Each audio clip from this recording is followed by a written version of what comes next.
Understanding the formula for the standard form of an equation of a circle requires the Pythagorean theorem. So if I come over to this picture I have here of a circle center and a point on the circle, what's true of this circle is that it has a constant radius r.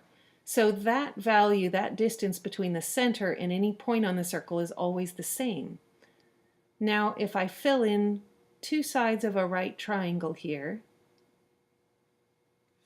then I want to come up with expressions for the horizontal and the vertical leg of this triangle. Well, the center is at HK and therefore it has x coordinate h. But my point is at xy and it has x coordinate x.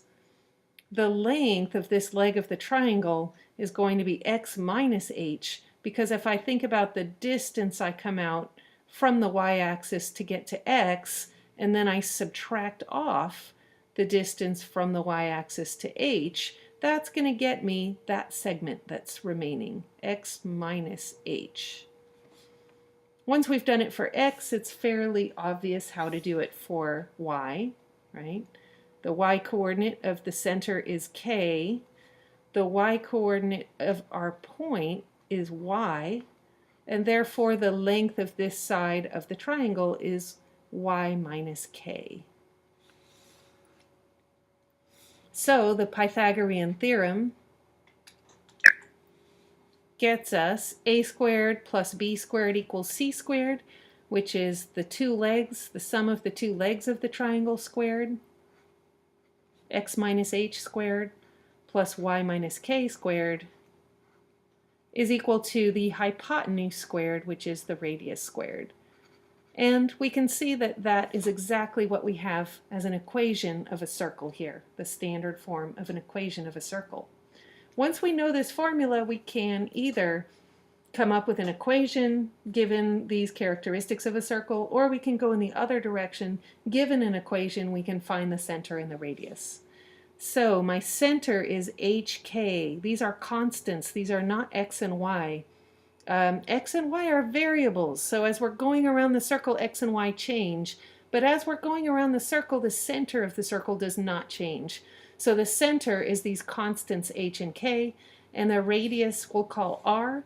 Plugging everything into this formula gets us x minus h, which is -1 squared, plus y minus k, which is +2 squared, is equal to 2 times the square root of 3 quantity squared. I'm going to put parentheses around this to make sure it's clear that I square the whole thing. Now my minus a negative, of course, is going to become plus. And I need to figure out also how to square this expression. There's a property of exponents that tells us a product taken to a power, we just apply that power to both factors in the product. So that means we square the 2. We also square the square root of 3. It's a little bit easier to see how this works if we look at these two separately. So 2 squared is 4. The square root of 3 squared, the square root just goes away and we're left with 3, and therefore this side is just equal to 12. Putting that all together, we get the equation x plus 1 squared plus y minus 2 squared is equal to 12. We're not going to simplify this all the way by squaring out the binomials. We were asked for an equation of a circle. Generally, we don't do that extra simplification because the equation is easier to work with in this form. So we will simplify basic things like subtracting a negative and basic things like a number squared, but then we'll leave it in this form. Once we've seen how to create an equation of a circle using this formula, we can reverse that process to, given an equation, figure out the center and the radius, and then use that information to graph the circle. What I'm going to do is match up this equation to the formula, and based on that, figure out my h and k.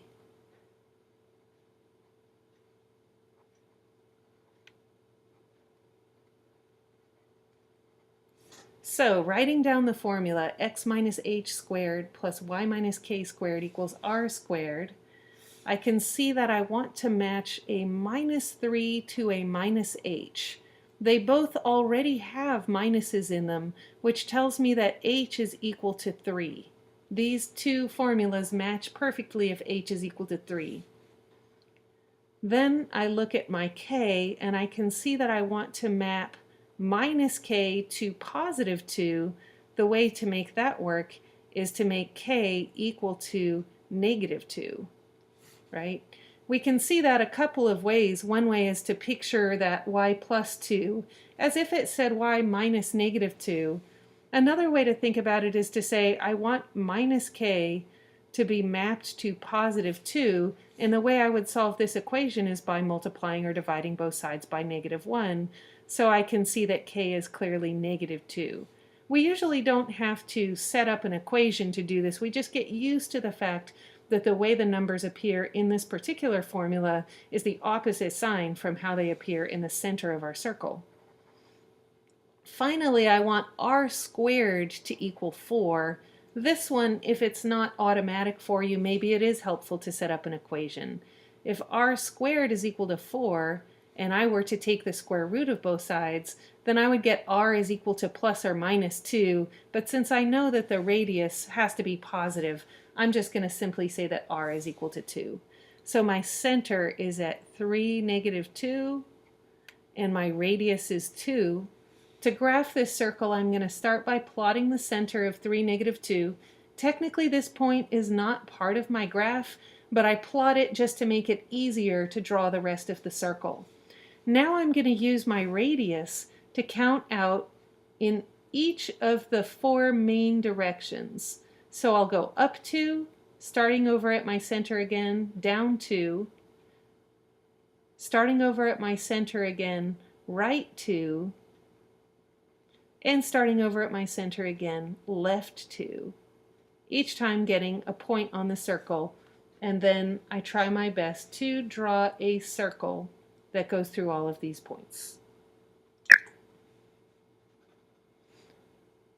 Your circles may not look perfect, but if they go through those 4 points, they are good enough.